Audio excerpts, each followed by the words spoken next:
السلام عليكم، اهلا بكم حبايبي. ايه رأيكم بقى في الجمال والحلاوة والطعمة ديت؟ بجد والله لو ما جربتيش الطريقة ديت هيفوتك كتير جدا. صينية سمك في منتهى الجمال. وقبل ما ندخل على المقادير، لو انت اول مرة بتشوفوا قناتي اشتركوا في القناة وفعلوا الجرس ده واجب عشان يوصل لكم كل جديد. وما تنسونيش في اللايك والشير. وندخل على المقادير. معايا صينية فيها حبة خضار مشكل، شرايح طماطم وشرايح فلفل رومي وجزر مبشور وبصل وفلفل حامي طبعا على حسب الرغبة، وربع حزمة شبت وربع حزمة بقدونس. ومعايا كمان راس توم كبيرة دقها بفلفل، وعصير 3 4 ليمونات. وهنزل عليهم ملح، وزودي الملح شوية لان احنا هنتبل الخضار، ومعلقة كمون ومعلقة بهارات، وكمان ربع معلقة صغيرة كركم وربع معلقة بابريكا. وهنقلبهم كويس مع بعض. وهناخد منهم جزء نتبل بيه الخضار، يعني تقريبا كده هاخد ربع التوم.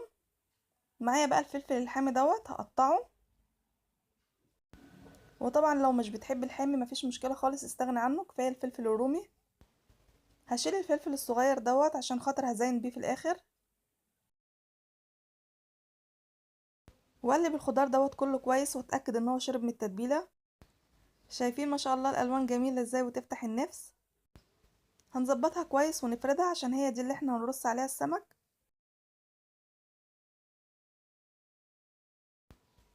تمام كده، انا هركنها على جنب على ما اتبل السمك.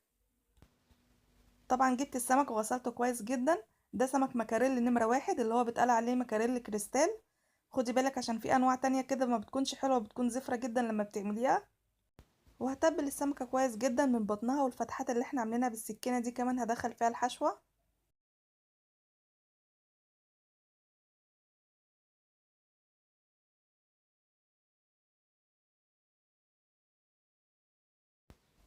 وكده بعد ما تبلت السمك كويس جدا هرصه على الصينية.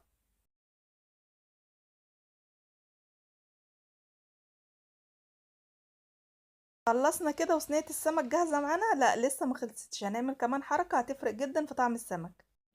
هنجيب دقة التوم اللي متبقية مننا، هنحط عليها معلقة صلصة كبيرة، وكمان معلقة كبيرة هريسة. الهريسة ديت بيتي انا اللي عاملاها فلفل حامي على فلفل بارد، فما بتكونش مشطشط قوي يعني.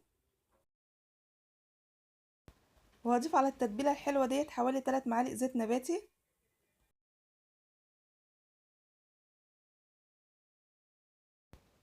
وكمان زيهم خل، وكمان ربع معلقة صغيرة ملح. وهنقلبهم مع بعض كويس. تمام كده، خلطتنا الجبارة خلاص جاهزة. صدقوني والله بتفرق جدا في طعم السمك. هنبتدي نرشها على السمك. كمان الخلطة اللي احنا عملناها ديت بتفرق في شكل السمك لما بيطلع من الفرن، بتديله لون جميل كده، وكمان الجلد بتاعه بيكون مقرمش. والخلطة اللي احنا عملناها ديت انت ممكن تستغني عن الهريسة، بس الصلصة لأ، وخلطة الثوم اللي احنا عملناها.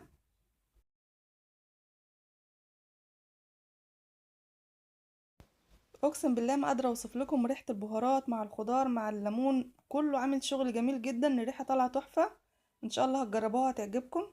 اخر حبة بقى التتبيلة اللي احنا عملناها ديت هرشها على الخضار.